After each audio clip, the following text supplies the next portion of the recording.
కోరికలు చిన్న చిన్న కోరికలను త్యాగం చేస్తేనే మనం సక్సెస్ అవ్వగలం. నా రోల్ ఏంటి? ఈ జీవితంలో నేను ఎందుకు సృష్టించబడ్డాను? నేను ఒక ప్రత్యేకంగా సృష్టించబడ్డాను. ప్రతి వ్యక్తి ప్రత్యేకంగా సృష్టించబడ్డాడు. సమాజం ఎటువైపు మరలిస్తే అటువైపు మనం వెళ్ళిపోయాము అంటే గనక ఎన్నటికీ కూడా సంతృప్తి ఉండదు. మనం హార్డ్ వర్క్ చేయాలి. రిజల్ట్ అన్నది దేవుని పైన వదిలేయాలి. హాయ్ ఫ్రెండ్స్, స్వామి వివేకానంద ఒక ఇంట్రెస్టింగ్ మాట చెప్తారు. అదేంటంటే, live like a master, not like a slave. అంటే మీరు రాజులా బ్రతకండి, బానిసలాగా బ్రతకవద్దు అన్నది. బానిసలాగా బ్రతకడం అంటే ఏంటి అంటే, సింపుల్ చెప్పాలంటే మన కోరికలకు, భావోద్వేగాలకు, మనోభావాలకు బానిస అయిపోవడం. అంటే మన కోరికలు ఏం చెప్తే అది చేసుకుంటూ వెళ్ళిపోవడము, ఆలోచించకుండా దానివల్ల ఫ్యూచర్లో వచ్చే కాన్సిక్వెన్సెస్ ఏంటి అన్నది. కోరికలు చిన్న చిన్న కోరికలను త్యాగం చేస్తేనే మనం సక్సెస్ అవ్వగలం. జీవితంలో ఏదైనా సాధించగలం. జీవితంలో సంతృప్తిగా, సంతోషంగా, హ్యాపీగా బ్రతకగలం. అందులో ప్రధానంగా ఈగోని సాక్రిఫైస్ చేస్తూ ఉండాలి. ఈగోని సాక్రిఫైస్ చేయకపోతే సత్సంబంధాలు ఏర్పడవు. మీకు మీ స్నేహితుల మధ్య ఆ బాండింగ్ సరిగ్గా ఉండదు. ఏదో విధమైన చిన్న చిన్న ఇష్యూస్ వస్తూ ఉంటాయి. స్లోగా స్నేహితులు కూడా దూరం అయిపోతూ ఉంటారు. లాంగ్ టర్మ్ స్నేహితులు ఉండరు.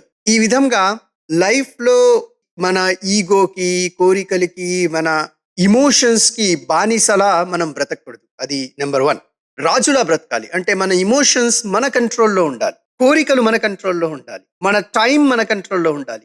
డిసిప్లిన్ మన కంట్రోల్లో ఉండాలి. రిలాక్సేషన్ మన కంట్రోల్లో ఉండాలి. ఎప్పుడు రిలాక్స్ అవ్వాలి, ఎప్పుడు హార్డ్ వర్క్ చేయాలి, ఇదంతా టోటల్ లైఫ్ మన కంట్రోల్లో ఉండాలి. కానీ మనం లైఫ్ కంట్రోల్లో కానీ, టైం కంట్రోల్లో కానీ, అలాగే ఫోన్ కంట్రోల్లో కానీ మనం వెళ్ళకూడదు. ఇవన్నీ మనకు యూజ్ అయ్యే విధంగా మనం వాటిని వాడుకోవాలి.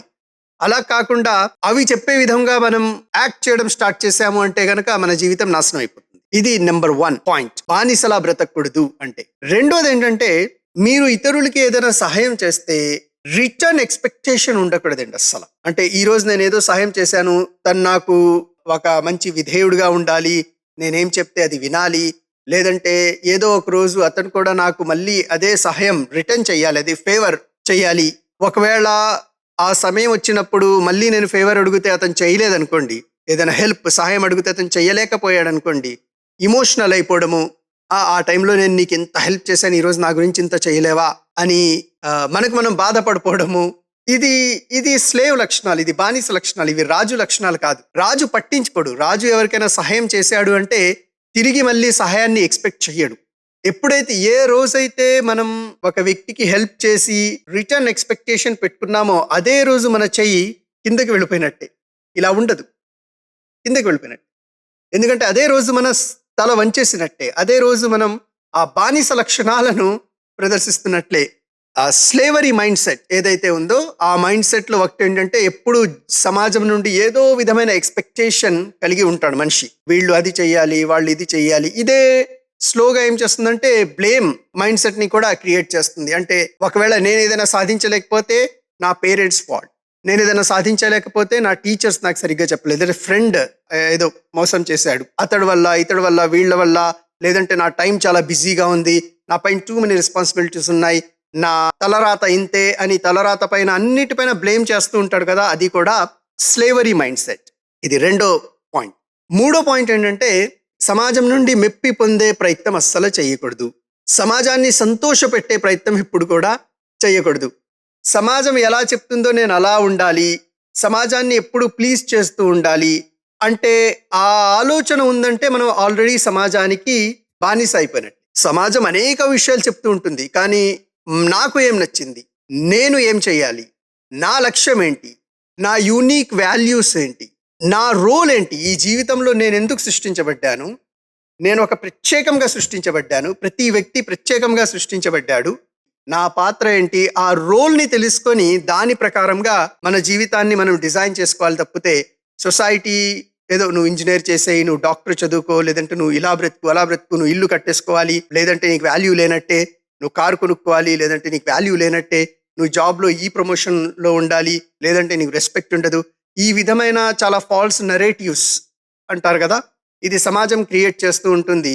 సమాజం ఎటువైపు మరలిస్తే అటువైపు మనం వెళ్ళిపోయాము అంటే గనక గుంపిలో గోవింద అని చెప్తూ ఉంటారు కదా. ఆ విధంగా కనుక మన జీవితాన్ని గడిపితే ఎన్నటికీ కూడా సంతృప్తి ఉండదు. మనలో ఇన్నర్ అథారిటీ ఒకటి ఉంది. ఇక్కడ ఇన్నర్ అథారిటీ ఏదైతే మనకు చెప్తుందో ఆ విధంగా మన జీవితాన్ని గడుపుతూ ఉండాలి. సమాజానికి తల వంచి మనం బ్రతకూడదు. మనం ఎవరికైనా తల వంచితే మన సృష్టికర్త దేవుడికే తల వంచాలి తప్పితే, అతని ఆజ్ఞ ప్రకారం మన జీవితం ఉండాలి తప్పితే, అతను అల్టిమేట్ అథారిటీ కాబట్టి. అలా కాకుండా సమాజం ఏం చెప్తుందో దాని ప్రకారమే మనం వెళ్ళాలి, సమాజాన్ని మెప్పిందించే ప్రయత్నం చేయాలి, అందరినీ సంతోషపెట్టాలి అంటే ముందు మీరు బ్యాడ్ అయిపోతారు. మీ వాల్యూస్ని మీరు కాంప్రమైజ్ చేసుకుంటారు. మీకంటూ ఒక స్టాండర్డ్ ఉండదు, మీకంటూ ఆదర్శాలు, మీకంటూ విలువలు అవి ఉండవు. అవి ఉన్నా సరే దాని మీద స్టాండర్డ్గా మీరు నిలబడలేరు. మీ చాయిసెస్ మీద మీరు స్టాండర్డ్గా నిలబడలేదు. అది పూర్తిగా మీ క్యారిజ్మాని నాశనం చేసేస్తుంది. ప్రతి వ్యక్తికి కూడా ఒక అట్రాక్షన్ ఉంటుంది. ఆ అట్రాక్షన్ ఏంటంటే ఎప్పుడైతే వ్యక్తి తనకు నచ్చే విధంగా తను బ్రతుకుతాడో, ఎవరిని పట్టించుకోకుండా, అప్పుడు జనాలు అతని వైపు చూస్తారు, అతని వైపు అట్రాక్ట్ అవుతారు. చాలా కాన్ఫిడెంట్గా ఉన్నాడు ఇతను, ఏదైనా మనసులో అనుకుంటే డైరెక్ట్గా స్ట్రైట్ ఫార్వర్డ్గా చెప్పే వ్యక్తి, అంటే ఫుల్ కాన్ఫిడెన్స్లో ఉన్నాడు. సత్యం ఏదైతే ఉందో అదే మాట్లాడతాడు, ఫుల్ కాన్ఫిడెన్స్లో ఉన్నాడు. తనకి నచ్చిందే చేస్తాడు, ఫుల్ కాన్ఫిడెంట్గా ఉన్నాడు. ఆ కాన్ఫిడెన్స్ ఏంటంటే అట్రాక్షన్ని క్రియేట్ చేస్తుంది. అదే రాజులా బ్రతకడం. రాజులా బ్రతకడం అంటే వివేకానంద వారు మాస్టర్ అన్నారు కదా, మాస్టర్లా బ్రతకడం అంటే జీవితాన్ని పూర్తిగా అర్థం చేసుకొని మాస్టర్ అయిపోయారు అనమాట. లైఫ్లో మీరు మాస్టర్ అయిపోయారు. ఆ మాస్టర్లా బ్రతికితే మీరు అట్రాక్టివ్ పర్సన్ అయిపోతారు.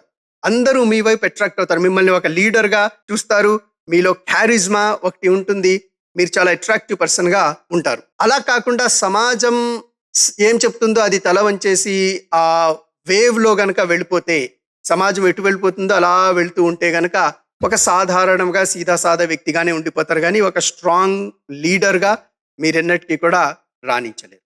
అలాగే 4వ పాయింట్ ఏంటంటే, నా వాల్యూ, నా లైఫ్లో నా అచీవ్మెంట్స్ని బట్టి నా వాల్యూని నేను సెల్ఫ్ వర్త్ అంటారు కదా, నేను ఎంత విలువైన వ్యక్తిని అని ఆలోచించుకుంటూ ఉంటాను అనమాట. దాన్ని చూసి బ్యారేజ్ వేసుకుంటూ ఉంటాను. అంటే ఒక డాక్టర్ అయ్యాను అంటే నాకు సొసైటీలో రెస్పెక్ట్ ఉంది, ఒక ఇంజనీర్ అయ్యాను అంటే నాకు సొసైటీలో విలువ ఉంది, అలాగే నేను ధనవంతుని అయ్యానంటే నాకు సొసైటీలో విలువ ఉంది, బాగా చదువుకున్నాను అంటే సొసైటీలో విలువ ఉంది. ఇది నేర్పుతుంటారు చిన్నప్పటి నుంచి, పేరెంట్స్, టీచర్స్ నేర్పుతూ ఉంటారు.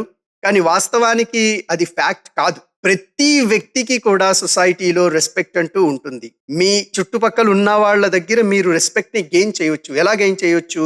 అది చాలా సింపుల్గా ఏంటంటే, మీ వాల్యూస్ పైన మీకు నచ్చే విధంగా మీరు ఉంటే, చెప్పాను కదా, క్యారిజ్మాటిక్గా, అలాగే ఒక అట్రాక్టివ్ పర్సన్గా, కాన్ఫిడెంట్ పర్సన్గా మీరు బ్రతికినప్పుడు మీ చుట్టుపక్కల వాళ్ళు మీకు గౌరవిస్తారు. అది మీ చదువుతో సంబంధం లేదు, మీ ధనంతో సంబంధం లేదు, మీ క్వాలిఫికేషన్తో కూడా సంబంధం లేదు.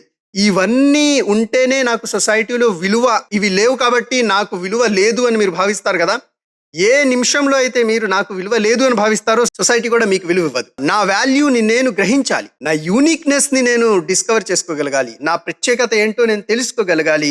తెలుసుకొని నాకు అంటూ ఒక వాల్యూ ఉంది ఈ జీవితం, నాకంటూ ఒక విలువ ఉంది, ఒక చాలా ఇంపార్టెంట్ పాత్రను వహించడానికి ఈ ప్రపంచంలో వచ్చాను, ఈ ప్రపంచంలో నన్ను సృష్టికర్త పంపించాడు, నాకు ఒక ప్రత్యేక రోల్ ఉంది. అది సింపుల్ రోల్ అయినా సరే, ఒక మదర్ అయినా సరే, ఒక వైఫ్ అయినా సరే, చాలా సింపుల్ రోల్. మీరు ఈవెన్ క్లరికల్ జాబ్ చేస్తున్నా సరే, ఆ రోల్ చాలా ఇంపార్టెంట్ రోల్. ఆ రోల్లో నేను పర్ఫెక్షన్గా ఉండడము, నాకు నచ్చే విధంగా నేను జీవితాన్ని గడపడము, సొసైటీకి తలవంచకుండా ఉండడము, కోరికలకు తలవంచకుండా ఉండడము, ఇమోషన్స్కి తలవంచకుండా ఉండడము.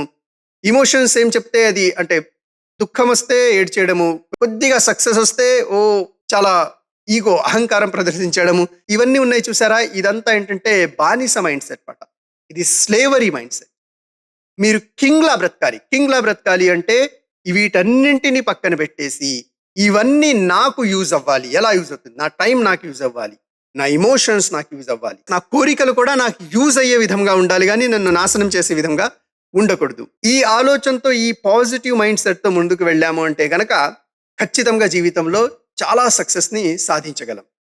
ఆధ్యాత్మికంగా కూడా చాలా ఇంపార్టెంట్ పాయింట్ ఏంటంటే, ఇక్కడ దీనినే స్వామి వివేకానంద వారు వివరిస్తారు. నిష్కామ కర్మయోగం అంటే ఇదే. అంటే సింపుల్ టర్మ్స్లో నిష్కామ కర్మయోగం పెద్ద సబ్జెక్ట్ అయితే, ఒక మేజర్ పార్ట్ ఏంటంటే ఇప్పుడు మనం మాట్లాడుకున్నది కేవలం నేను నా గురించి బ్రతకాలి, ఇతరుల గురించి అంటే ఏ కోరిక లేదు. నిష్కామ కర్మం అంటున్నారు కదా, ఎక్స్పెక్టేషన్ లేకుండా, నేను వర్క్ చేయాలి. ఎక్స్‌పెక్టేషన్ లేకుండా నా జీవితాన్ని నేను గడపాలి.